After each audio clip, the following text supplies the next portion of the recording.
My friends, the Lord be with you. A reading from the Holy Gospel according to St. Mark. From the beginning of creation, God made them male and female. For this reason, a man shall leave his father and mother and be joined to his wife, and the two shall become one flesh. So they are no longer two, but one flesh. Therefore, what God has joined together, no human being must separate.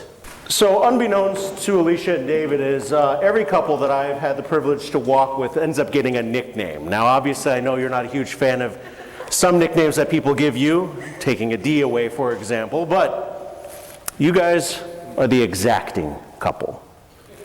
Now that sounds harsh until you understand that I think it's the best compliment a Jesuit can give another person. Because an exacting couple says that I know what I desire. I know what I want.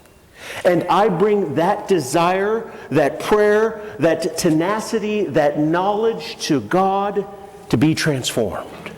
You are an exacting couple in cooperation with God's love. But that's too long to say for like a quick thing, so that's why exacting couple is the nickname. But that's why we're here. A number of people said, oh, it's so great that you've come all the way from Minnesota to marry David and Alicia, and I'm quick to just about every person to say, I'm not doing anything. I'm witnessing. They are marrying each other. They are doing the highest form of ministry that Catholics can think of. They are exacting a sacrament to one another. I don't have any responsibility to that other than to make sure that you say the right words at the right time. Not that hard, because you just repeat after me. It's pretty fun. The work to be here now didn't begin when I landed on Friday here in Portland or in this area. The work didn't begin even when we were blessed to have you come into my parish and to become members of our church, to grace us with the gifts of singing, of energy, of love, and of joy. No. Those started way before I had the privilege of getting to know you. Maybe even before you were in high school, because let's give your parents some credit here. Because independent of each other, they began by recognizing how to love their children, each other, and to set that forth as a pattern that you two have mentioned a few times that you want to emulate. You want to be like them, so much so that you're in the very same church that one of you whose parents got married here. So much so that it's almost in the same time, not the exact same date, but close enough for government work. This beautiful sense in which they have instilled in you this ability to know, name, desire, and bring to God. That is exacting. Whether it's noticing the finer details of things, or whether it's being able to give out a tentative schedule that is on the hour, every hour, and that we know what's going to happen, that's secondary. That's a product of being exacting, maybe. But the true desires of your hearts, that ability to say to each other with great sincerity, and as I've had the privilege to witness a number of times, the sense of saying, I love you. Or I like you a whole lot of times, and then eventually saying, I love you. I mean, nobody's perfect the first time that it happens. But if there's one small, teeny tiny challenge with being exacting, is that you can be lulled into the idea that you have to do it alone. Thanks be to God, everyone sitting in this chapel right now is an excellent witness that you do not, and probably should not, do this alone.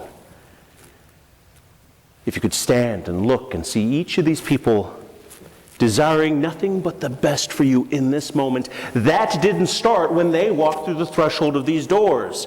That desire to love and to be with you, to walk with you, to journey with you, began at the various moments that you had the privilege to encounter them. Some by birth with siblings, and some by this other moment of school, other friendship, a presentation, or helping a friend say the word Colossians, no matter how many times he practiced it. Got you. It is because they love you. And they want to continue to love you, to be present to you, and to understand that this is what makes marriage possible. It isn't just this. It isn't just the two of you sitting here. That it is your parents, your siblings, your friends, and your lowly priest from St. Paul, Minnesota, who gets to come here and to say that you bring a gift to our world. And the only reasonable response to that gift is to love back, to celebrate with, and to be joy. Which is sort of the sacramental reality of what we're doing here, right? You are being that witness. Our responses to you is the invitation to our church to respond to the gospel. If we can say, man, I gotta help but be at this party. I'm gonna iron beforehand, or I'm gonna do all of these other things because we want to be with you, isn't a mark against you. It is the mark for you. It is exactly what we are doing. It is serving. And this is why you're such an amazing, wonderful, if exacting, couple. And I think that's awesome. So learn from them.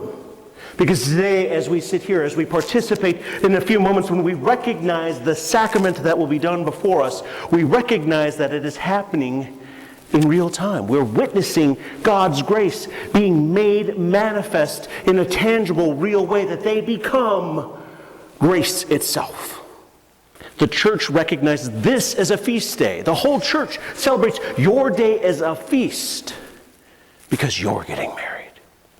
This is the greatest and best gift you can give to us. But don't forget them. Don't forget those people who now either have possession of your cell phones because they're helping answer all these questions. Don't forget those people who are going to continue to walk with you and to love you and to support you. I mean, our second reading is about that. That love is this process by which we labor in, we walk in, we move in. And it's a response to that beautiful poem from the Song of Songs. That beautiful sense in which two people could look at each other and see not just another human being, but someone that is going to make them better for who they are. What a wonderful gift. And your commitment is so solid that you wanted people to know. They chose these readings, by the way. I didn't. They wanted people to know that what God has joined together, let no one pull asunder. You use the line by which we then later on in this ritual will repeat again as a mark of the completing of the sacrament. I'd like to invite the wedding party to come up at this time. Bride and groom on the top step, please, and the rest of you in your normal position.